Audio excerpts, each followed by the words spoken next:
Gottlieb's Panthera 1980. One of the first System 80 games in the new wide body system. They called it the Star Series. The Star Series featured this grill on the top that allowed the speaker in the back, you'll see how it's mounted soon, to let the sound aerate around the room. Great idea. They made 5,220 of these? 5,220. Okay, these machines. That's a lot. This particular machine came from Stan Harris in Philadelphia. Big, huge vending company. Thousands of games. And Stan Harris was a Gottlieb distributor. Literally, they would ship every Gottlieb game that came out to him. And he would get the prototypes and test models and fill out the test reports. And we used to get a lot of the games from Stan Harris when they retired them. Punk, Hubert's Quest came from them. I must have gotten a dozen of these Panthera, as he called them, Pantheras. Actually, it wasn't Stan Harris. It was Harvey Fisher, his manager there, who ended up buying Stan Harris from when he retired, kept it running as Stan Harris Company. And Harvey, is a great guy. We had a lot of fun together, and we used to joke and clown around. I used to buy games from him, and he used to call the game Panthera. I'll never forget, it was Christmas, late 80s. Pinball machines were selling at Christmas time, and I needed some extra machines. And this is when pinball machines would sell between $300 and $600. Like the Black Knight, we used to sell for $600. Panthera, we used to sell for $450, $500. And you changed the bulbs that were out, you changed the rubbers, you cleaned it up a little bit, but you didn't touch the cabinet up or even bother with new casters. Well, anyway, I went there with a wad of cash. I had $3,000, and I needed pinballs, and I needed some Street Fighter videos. Because Street Fighter, the kids really wanted it, and he had a bunch of them. I'm going to say this is the late 80s. Street Fighter came out in 86. He had converted a bunch of games to a two-player Street Fighter 2. And 19-inch cabinets, and he had a row of them. And they weren't in location, and neither were Spider-Mans and Pantheras. He had a row of maybe 10 Pantheras, 10 Spider-Mans, already in his ready line, ready to go out. They had the head folded down, and then they had the 4 legs, 2 legs on this side of the back side of the head, 2 legs on the other side, and one steel band holding the legs and head to the body. A steel band. No protection around it. But see, back then nobody really cared. A couple scratches on the playing field. Went in there, I said, Harvey, you gotta sell me some games. Now I went in his office. He had this giant cigar in his mouth. He loves cigars. He always had a gun on the desk too, to keep it out, to intimidate you.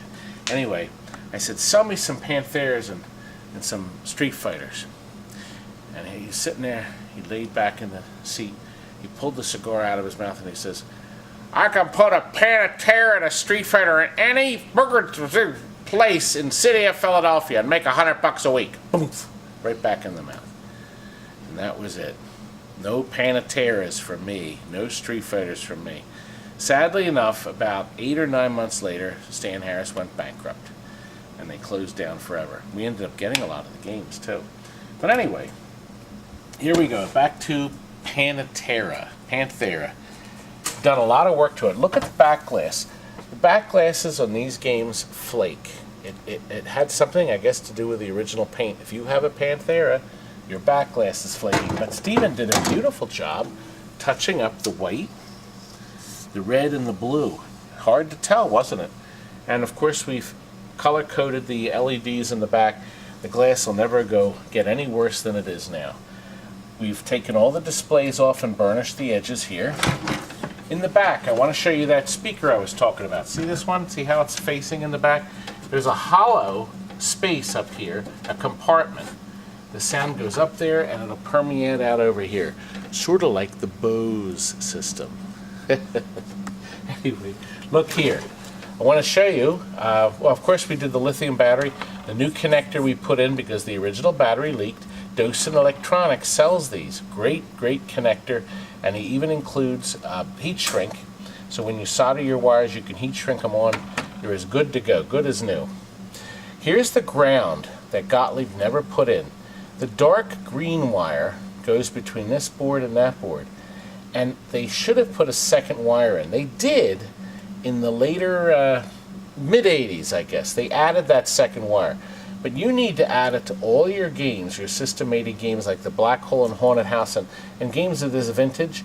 A second wire, real simple. We put it green to keep it so people know it's a ground. A new pin here, a new pin there. And this way, your ground is now nice and solid.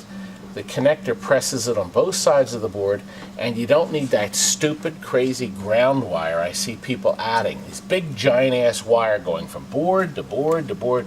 You don't need that. All you need is that. We've been doing that for years. For years. Never have a problem. You have to tighten these 6 screws. You have to burnish all these connectors. And look, you have to put jumpers here. We use staples right out of the stapler. Originally, the older boards have diodes there. You know why? See that top connector? That top connector was supposed to go to 3 mechanical meters in the bottom of the machine. You see, this system, System 80, was originally designed to have meters, 3 meters for each of the coin slots. Now, the reason I know is we got in one of Stan Harris's Incredible Hulk System 1 games, but with a prototype System 80 board in it. It was actually running a System 80 board, and those 3 transistors ran 3 mechanical meters inside. A pinball collector got that machine from us, so he's got that in his collection. They only made 4 of them. So we knew Stan Harris had at least one. I don't know whatever happened to the others. I never saw another prototype again. But put the jumpers in if your game uses that connection, okay? You burnish all those things. Your power supply, you have to change the diode here and run jumpers for your 5 volts. So that board runs great. You don't need to buy a new one. This board runs great.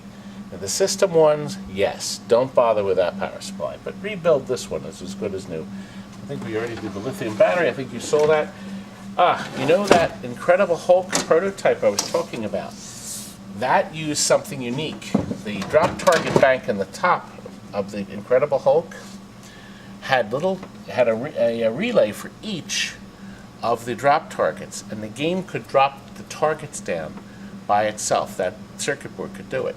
Just the same way it does on this game. I'm going to show you that now. Watch. I start the game up. All the targets come up. Look, brand new targets here. If I roll through the yellow here and let's say the white here, notice it spotted the lights here. Now watch. I'm going to do on this bank, I'm going to hit the yellow and the blue. Okay? On this one, I'm going to hit the green and the white. And on this one, I'm going to hit the 2. Okay? Now, when my ball goes down, oh, thank you. Watch what happens. See? The computer dropped down the target that the light was lit, but it didn't drop down the one that wasn't. See, 1 here and the 2 there. Isn't that neat? And that's what the Incredible Hulk did. When you got targets down, when your ball went down, it dropped down those targets. Only 4 of them out there, but there's lots of these babies. Look, 1, 2, and 3. The 2 is coordinated here. Either one will light it. The 3, the spinner are here, but you can only get the 1 here. This is for your extra ball. Gottlieb always color coordinated it. See, the purple lights the purple. When you hit that, there goes my extra ball. Flashes in both places. 1 transistor flashes both lights. How'd you find that out? Yeah, we had to find that transistor. It was actually blown out. That was the only transistor blown out on this game. And we did discover that baby. Now, I'm going to show you what we did underneath it. But before I do that, I am going to turn it off and on. Otherwise, that's going to drive me nuts. Okay, let's take a peek, and then we'll be done. This game is actually one game going to Utah to a collector who loves these Gottlieb games now. He's fallen in love with them. Look, plungers and links, end-of-stroke switches, coil sleeve, and coil stop on the end. All brand new from Steve Young, Pinball Resource, as is these brand new drop targets. You change them, you're as good as new. We have 2 new bridges here.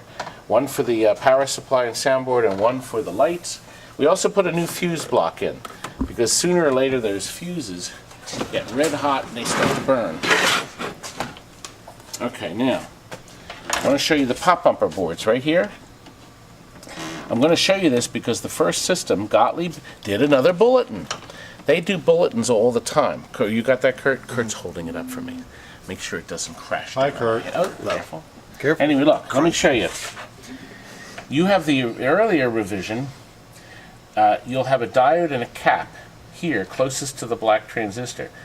Gottlieb sent a bulletin out to update your pop bumper boards.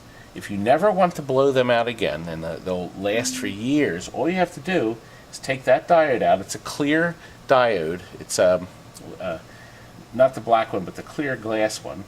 Put a jumper in. A staple works perfect, right out of the office stapler. And then flip this capacitor around. And boom, you've bulletproofed your pop bumpers. Of course, you have to tighten the screws and then reheat these connectors too. We've put all new light bulbs in this too, of course. I mean, that's a must. And I think we've covered everything. I think we have, right? Well, I guess the last thing to do, Kurt, is I guess we need to take the head off so we can ship this to Utah. Kurt, I'll turn it over to you. Can you? I got the perfect tool. Oh, perfect. Go ahead. Yes. I'll take that head off. He's gonna take that head off. Isn't that mean? That's terrible. Oh, it's too late. You know what? It's early. It's 11:17. It's time for soup at the diode. Diode. It's time for soup at the diner. The diner. Time for soup at the diner. Did you fix the bad diner on that board? Let's go home. All right, let's start breaking it down, disconnecting everything. How about renting a game for your next party? My daughter Terry will tell you all about renting games for your next event. Do you want your next party to be a big hit? Rent one or more of our games for your next event. We have both old and new pinball machines, or a game that up to 4 people can play at the same time. Touchscreen games are a lot of fun. Or how about a bubble hockey? Our delivery men bring them in and set them up. We even rent jukeboxes. Go to our website for more information at TNTAmusements.com. We're in the yellow pages under amusements.